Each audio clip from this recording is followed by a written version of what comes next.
Not to be so crude, but I hope there's not a body down here. And they're saying there's no police presence out there.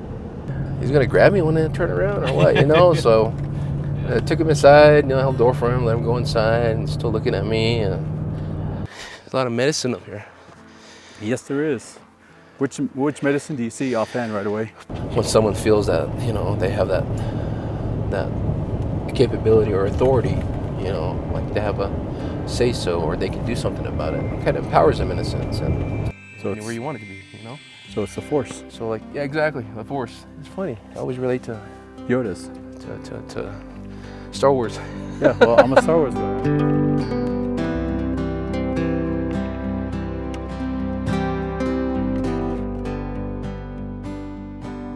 So I interviewed a couple of older gentlemen, and they're saying there's no police presence out there. The response time was probably 3 hours, 4 days, or none at all. Has there been any chatter about how to get these substations out to more remote areas? Like, you mentioned earlier Utah, so there's Montezuma Creek, Aneth up there. Mm-hmm. Then you have areas like Tohajili, Alamo. I don't know what the presence is down in Pinion Hill, or Pine Hill, Okay. The Northeast Agency, like Torreon, Counselor, and all that. Do you know of any plans, or is there one already in place about substations? I don't like with that. It could be different factors, manpower, or, heavy volumes of calls for services, or more severe calls for services, that warrant, more manpower or resources, or either just the vast area, because you have the whole reservation, and then they're broken up into respective districts, different districts, and you have so many officers that cover a certain district, and it kind of reminds me of county work, county work, except county, you have a lot more resources available to them, and they may have more sub areas, or they may experience some of the same things, same issues as well, or concerns. For us, it's a lot of open ground, and I know, when I first came on, we had a good amount of officers, but we still have the same concerns. So I think it's one of those things that's always going to be there, on covering these areas. I know they've had substations in the past also addressing those concerns, but they were still there. Even to this day, the concern is still there. And then, you have some instances where, incidents where, it requires a lot of manpower or resources, or either you have a heavy volume of calls coming in, like fair time's coming up, right? So focus is going to be on the fair and making sure that the public is safe, right? And still have, dedicated group that are going to be addressing the daily calls for services. You're always going to have those challenges. Across the nation. I'm sure even in the West Coast, the East Coast, they experience the same things, and it just seems like that's the nature of it, Or maybe, I know one time we had a chemical spill here on the Highway 491, and the whole shift was busy trying to evacuate the nearby residents because of the hazardous cloud that was burning from the chemicals. Wow. And you have people, in town that had, I backed into something, I'm still waiting.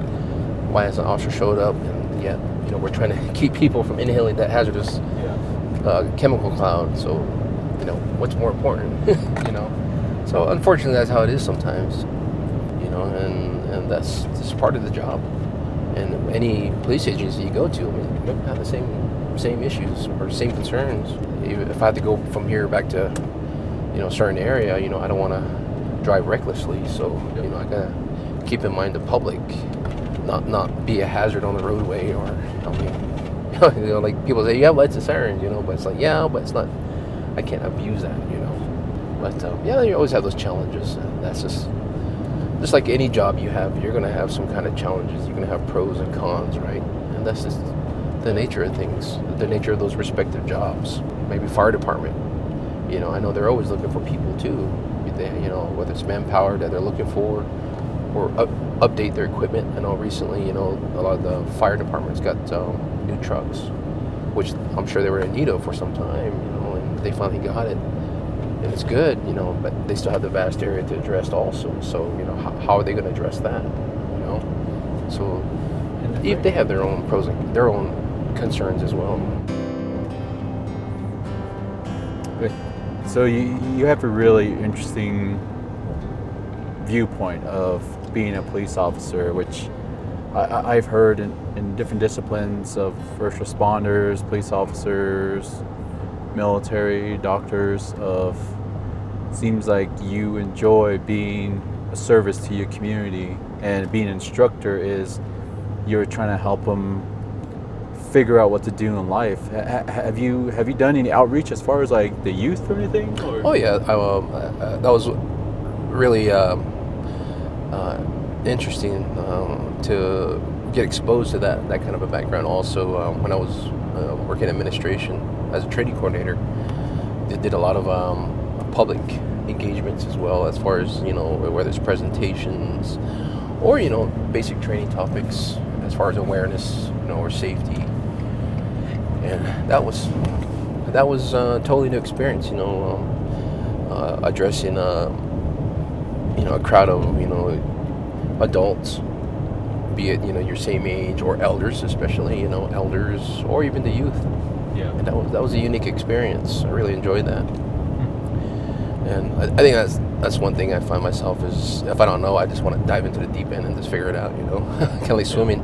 Yeah, same thing, like if I'm gonna get pepper sprayed or tased, it's like, let's dive right in. At least later on you can say you did that, you tried that, even if you fail, at least you can, what do you choose to take away from that? Learn from it, grow from it, make your life better. And kind of same thing, apply to everything else in life. And with the youth, that was pretty good. That was pretty interesting. And just seeing, how the public views you as an officer, or the department, or the profession, as a whole. And it's nice to share what those experiences, whether they're good or bad, share them, for their benefit, to help them succeed, and actually pass that on to them in those ways as well. So now, instead of just us, there's a community helping us as well. So it's a win-win. That's one thing I come to find out, is the public really, really appreciates that presence and that I guess initiative. Mm-hmm. That initiative, take an initiative on a lot of things. When someone feels that they have that capability or authority, like they have a say so, or they can do something about it, it kind of empowers them in a sense. And why not empower them in a positive way, in a more productive way? Stuff like neighborhood crime watch and such, that really goes a long ways. And I think that's one thing that, just reminds some of these officers, and a part of why I enjoy teaching and sharing a lot of these things is actually kind of remind people, like, stay grounded, remember where you come from, where you started, and then the public as well. We were once civilians before, so what as a civilian, what would you have liked to see, from your local, agency, or these certain groups, or even as a member of the community, Mm-hmm. So that's kind of how I look at it, kind of keep that perspective, and not so much get big-headed, but just stay grounded. Mm-hmm. Is there any youth that you've dealt with before that started off as troublemakers, but now you seem them totally turned around and all that? Yeah, I mean, you see various outcomes, and again, it comes down to people's choices and just how much you can influence them, and preferably in a positive way. But I've seen both sides of that, and you do what you can, and I think that's the frustrating part sometimes is, you want to see them succeed, you want to see them healthy, you want to see them, in these positive outcomes, but you can't make someone do something. You can't live their life for them, and that's what's hard. And kind of coming back to a parent, it's the same challenges you have as a parent is, when your kids get older, you can't make them live a certain way. You can't make them make the right choices. You can only influence them.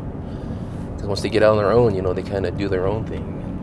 And you try to spare them, the pain, the challenges, the failures as much as you can. But sometimes they insist, and next you know, you're looking in the mirror, you're like, hey, maybe I should have listened to my parents, my family, my grandparents, and so on, and you're like, yeah, well, I think we've all been down that yeah, road. so it comes full circle, and it's the same thing with some of these kids you come in contact with or try to help, and but this thing is, as long as they're part of the community, and as long as you have a opportunity, I mean, you're always gonna provide that positive influence or try to help them in whatever way you can.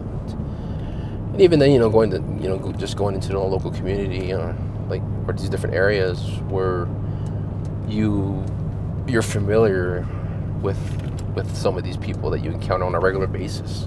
Yeah. But yet, you address each other, hey, Officer Keams, or hey, Mr. Keams, or whatever, but just cordial, and just, hey, how you doing? Or just stop to talking to them, and I know in the past when we were going to the grocery store, we saw some of those people that I know from those, encounters, but yet it's like, yeah, let's grab them something, and we just grab them a sandwich, a bag of chips, and a case of drinks, and just take it over there, and just the surprised look on their face, like, wow, A little bit of gratitude goes a long way. Yeah, exactly. Yeah, exactly. And then just that basic human respect. I mean, the work's one thing, but as far as individually, you still have that respect for people, and of course, people are always watching. Especially when we're working, somebody's always watching, someone's always listening. Or in this case, people are always recording nowadays. When they see something going on, they start recording. Yeah. So it's like, well, why not pass on those good, positive examples, and get them thinking about it. Like, hey, saw this officer with these drunk people, and I thought I was gonna arrest him, but he got him lunch. It kind of like makes their head spin a little bit. Like, wait a minute, what's going on here? And I know it was wintertime. Yeah. And I went to McDonald's. I went to the drive-thru, got some coffee, just keep me warm, and then I was driving around. But when I came around, I saw him outside, just sitting against the wall. You could tell the guy was cold too. So I parked, and then I addressed him by name, say, hey, how's it going? And he thought, usual routine, yeah, I'll just go ahead and take me in, let me find a place to stay. But I was like, yeah, wait a minute, you're not doing nothing wrong. We just don't take people to jail for no reason. So so just talking to him, making that contact with him, and said, hey, you want some coffee? Keep you warm? He said, okay. Kind of give it a little hesitant, and he's kind of looking for the catch, or he's gonna grab me when I turn around, or what, So I took him inside, held the door for him, let him go inside, and still looking at me, and then went to the cashier and said, hey, can I get a large cup of coffee? And then I said, you want any cream and sugar with that? I looked at him, you want any cream and sugar with that? Yeah. Okay. I said, you want anything else? You hungry? No, you don't have to. I was like, oh, whatever and then whatever else he wants. So he didn't seem too sure, so I just got him like the biggest thing they got, like what, like a double burger kind of thing with the large drink, large fries. I mean, the works, right? So it's all right. Here's your ticket, man. You stay warm. Why don't you sit down, kick back, warm up and eat. And then he just looked at me and he's like, why are you doing this? I was like, why can't I? And he just had that puzzled look, and that just kind of like put things in perspective. Is like some of those people you deal with a lot. They're just like with us working in that field. We're always around that kind of atmosphere. Why not something good? So turning it around and making it the way that you want, and having that respect for people, and then applying that in that way. Same thing on the opposite end. They're used to that negative atmosphere, those doings, those coming and goings, and looking at us, and we, you do something different with respect, and it throws them off also, So it's like, wow. in that aspect, you know, it's like, yeah, you know, these people are human too, and do what you can for them, even if it's just little things. But the little thing, over time, the little things do add up, you know, or they remember those things, or, you know, maybe you give them a little spark of hope and they carry that on, you know. And just one step closer to making our communities a better place, you know. Yep. Yep. And Is there any programs that's kind of similar to what you're doing as far as like what you're working on instilling with the public with kind of like outreach, but also of like ways to reach out to community members who are in a certain spot. Like, you know, I've grown up seeing Glanies hanging out by 7-Eleven, or hiking along the highway, or even border towns. Is there any programs that's instilled with I all know, that stuff? as far as department, I know there's been times when stuff's come up, and then as you know, even as department, as a member of the community, you know, some of these public groups, you know, with different background, everybody with different backgrounds. I mean, even just joining up some of those groups, you know, like some of the local groups, and just being a part of those programs. I mean, it goes a long ways, and they really appreciate that also. Like when they would have workshops, like some of them actually have periodic workshops. Yeah. And then, you know, you get to hear it from different perspectives. I mean, even that in itself, I mean, that really goes a long ways. Yeah. And for them to see that, hey, you know, there's law enforcement involved in this, you know, or what you bring to it. It's like, you know, it's good for them to, it's good to see that you know, you're involved, instead of just like what, you know, people imagine when they think about law enforcement, like, oh no, there's police, yeah, you know, and get scared. But it's like, hey, you know, but we're all human, and it's just a job, just like everybody else. But at the same time, you know, when you're given authority, what do you choose to do with that? What good do you choose to do with that? You know. Can we go over here? Yeah. Let's do that. Yeah, and it's like, what do you want to do with that? Same thing with leadership, you know, when you're put in these leadership roles. It's like in the Corps, you know, when you get promoted or you get put in charge of some of these groups of people, then what do you choose to do with that? I haven't been up here in a very long time, so if anybody's wondering, we're up here on top of Narbona Pass of the Chuska Mountains, directly west of Sheep Springs. I used to go Bible camp at Cottonwood Springs, probably early teens. And then we used to also go down to Wheatfields Lake. Oh, nice. Yeah, for Bible camp. But we played a lot of volleyball, so. Oh, okay. Gotcha. That's all we did really, is play volleyball over there. We just fish over there. Yeah, and Fish and hang out. Yep. Is there a situation that's just almost impossible to find a solution to?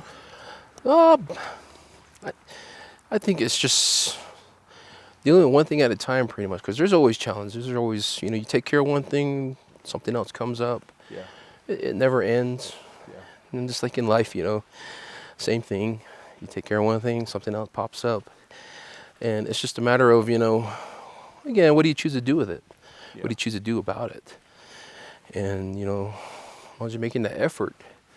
I mean, sometimes you have to fail before you actually succeed or find a solution, you know. And I think it just varies.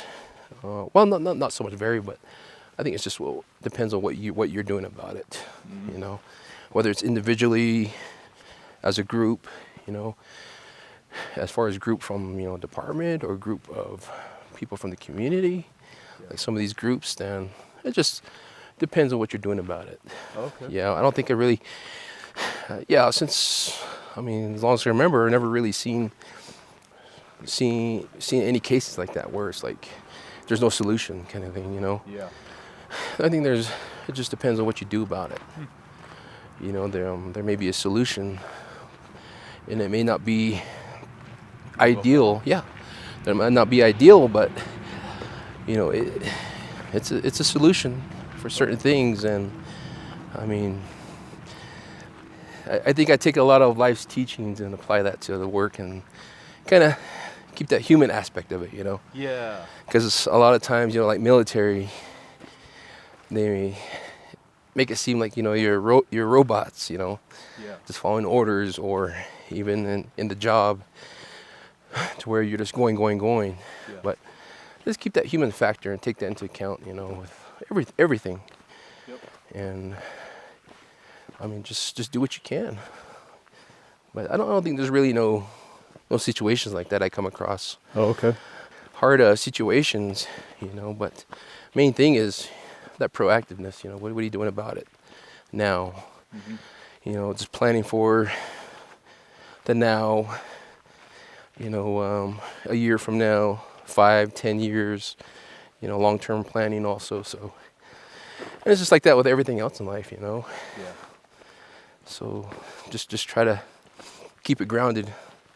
Okay. And just be proactive about it, pretty much. Okay. I think, like, whether it's family issues or work issues or stuff that you see in the nation, I mean, there's always something. Yeah. It never ends. But what are you doing about it? Mm-hmm. That's the main thing. Or what do you choose to do about it? You know, ignore it, take action, or get in those roles where you can make a difference. So it varies, you know, just like people who say shortage of manpower, but then it's like, well, you know, you want to step up and take the challenge, and some people do, you know, and they get to make a difference, you know. So, were you part of the teams who did the raid on the those hemp plants? Yeah, I was a part of that. There's a lot going on, but you know, it's you know, the outcome is the outcome. Yeah. But yeah, it's a pretty unique experience. From what I heard from like family members and neighbors off the area where one of the hemp farms was at, they were saying there's a lot of Chinese immigrants there. Yeah, there's some different immigrants, and you know, whatever the situation, how they ended up there, you know, I'm not too sure about. But as far as making contact with them, you know, just treat them like a member of the public still, you know, no less, no different. Yeah. Did any of those immigrants go homeless or? Yeah, I'm not too sure. I know they did have some people there to assist them for any needs, but the outcome, I'm not too sure about that. Oh, okay. Yeah. I'll swap places with you. Okay, cool. Yeah. Because sometimes when I hold the camera up, it seems really high, so I'll make you like 3 feet tall just walking. This is beautiful. I haven't been up here in a long time. It is. It's finally cooling down. Should have brought a pack up here. Right? Nice place to walk. It is. So are you involved, or do you believe in the same ideals like NAC, or is it like Navajo traditionalism? I think I know, like a long time ago, I like how it was worded one time, is, you know, as far as the beliefs, it's like, what is your religion? I say, well, I'm Navajo. Okay, well, what's your religion? What do you believe in? I'm Navajo. You know? Yeah. And in the past, those beliefs with the people, I think that kind of covers it all, you know. Yeah. Just a lot of those old ways. It's like, well, I'm Navajo. And I think for some, like, okay, I get it. But some of them was like, well, what do you mean? Well, it's part of the culture, you know, some of those things. So I think that's kind of what I always say when people ask me, are you NAC, you religion, what's your preference? I'm like, I'm Navajo. Feels like we're kind of Lord of the Rings on this part. Ready to go hide from some Nazguls underneath a log. I know, right? Yeah. Good training around here. It is. So, well, now I'm curious about the training. So there's a, what do they call him, a gun tuber?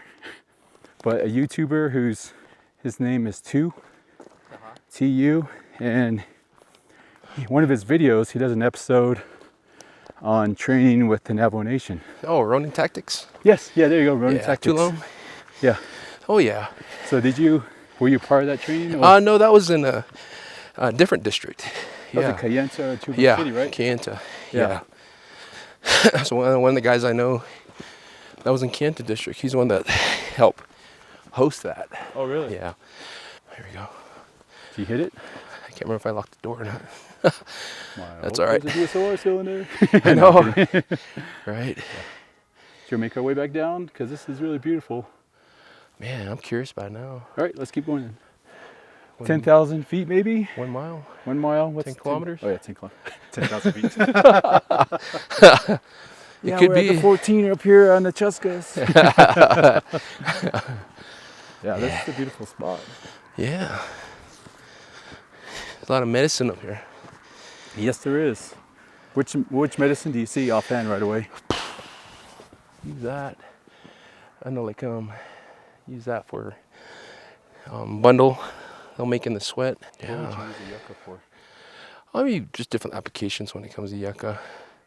There's some cedar right there too. And then some of that for the mountain smoke. Lower areas, you can actually find some stuff too. Yeah, I guess, you know how they have different mixtures, different herbs and such. Yeah. And you can, I mean, it just depends on what kind you like. Yeah, the only sweat I've been to was, thinking about it now, it was in AC, and my aunt invited me to that. And they had peyote in there, and they kept pouring the water on the lava rocks. Oh, yeah. I couldn't see anything. That's one thing with peyote. I mean, it's just like medicine. It's like a lot of other things, like what they call it, the first medicine, you know. And it helps a lot, but at the same time, it's like never really found myself labeling certain things, like, you know, like NAC or traditional or this and that. It's like, oh, I'm just Navajo. So Use whatever's out there, you know. Yeah. I think one thing that came closest, because I know I was baptized also in Mormon from my ex-wife. Oh, okay. You know, so we can get married in that church. And so one thing that stuck out to me apart, that was why, you know, like, why certain specific religions, well, you know, it's just a matter of different interpretations. Yeah. But yeah, you know, like, I think one verse, how, you know, it said, I'm in every stone, every whatever, you know, everything out there. So it's like, that makes sense. I mean, it's like, it's everywhere, anywhere, churches anywhere. Not just in this house, not just, you know, in a meeting, not just in a sweat, not just, you know, it's anywhere, everywhere. So anywhere you want it to be, you know? So it's the Force. So like, yeah, exactly, the Force. It's funny. I always relate to Yoda's. To Star Wars. Yeah, well, I'm a Star Wars guy. There I'm not you sure if go. know what.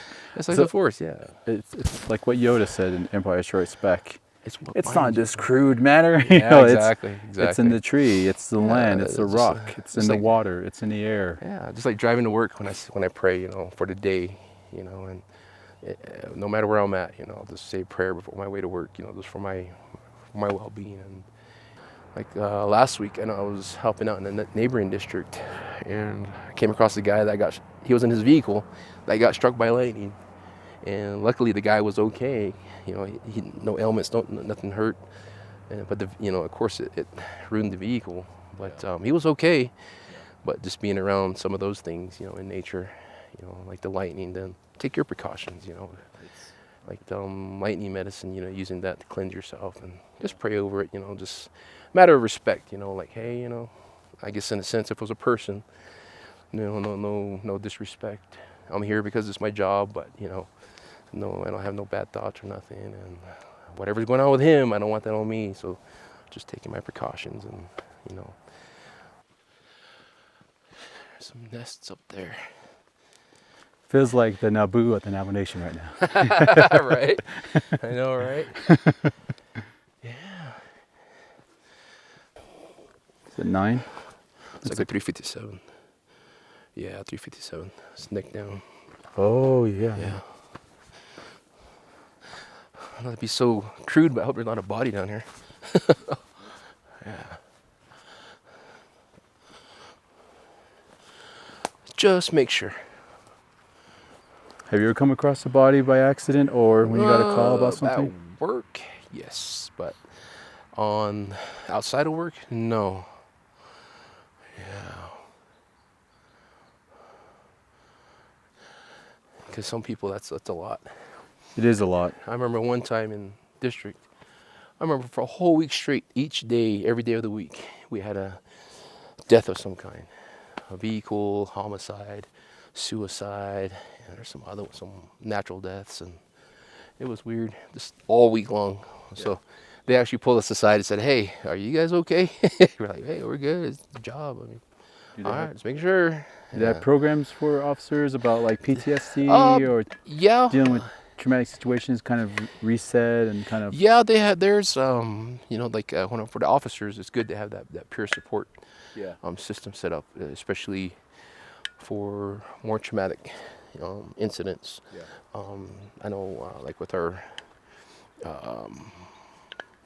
recently with our post-trauma type, response. It's good that they're addressing that now, being proactive about it, and then also it would be good for the nation as a whole, because I know they have their own, as a nation overall, how their system in place, but focusing more on these separate traumatic type of effects. There's different. They're not all the same. You can't envelope all that under one thing, and they're all different. They're all different in their own ways. I mean, just because someone has PTSD doesn't mean it's all the same. This person can have PTSD, that person, but they're all unique in their own ways. They're all different. Mm-hmm. You got to address it individually. They may have their own stuff that sets them off, or things that trigger certain things, but they're all different in their own way. Like with my sister dealing with that, how she is, I'm sure she has her own triggers, and which triggers certain memories, just like with mine. With me, I mean, not so much the post PTSD, but I think maybe in a sense, don't we all have our own certain level of PTSD from what we go encounter in life, So, like for me, cats, cats. I know for cats. For saying that. So do I. Yeah, I mean, encountering unfortunate incident with somebody's relatives, I guess that came up missing, but they were actually in the house and passed from, I guess it was alcohol-related incident. But then there's a lot of cats there, and the cats were inside, kittens and adult cats, and not being fed for so long, and and then feces all over the place, which stems from what they were eating. And it's like that odor, and that kind of stuck with me, and that not so much what you see, but the odor kind of stuck, and it's like, oh. So every time there's cats, it kind of reminds me of that. Not so much troubles me, but just kind of reminds me of that odor. So, is there any programs out there? So we're coming up to probably wrapping up the interview. Is there any programs out there that the public isn't aware of, or even something that's new that's been implemented that people should be aware of that can help them? In our district, they're pretty good about being proactive about a lot of those things. And again, it's just one issue at a time, one day at a time. I mean, but it's something. It's something, and I mean, you may not solve everything all at once or overnight, but people are stepping up and addressing it. So that's a start. People taking initiative, but just looking at the long-term plan, short-term goals and long-term goals, and adding more to it, stay on top of it, and just like everything else in life, you just stay on top of things. Keep yourself in check, keep each other in check, and take care of yourself. Same thing with everything else, just kind of reminding everybody else or helping them, how do I do that?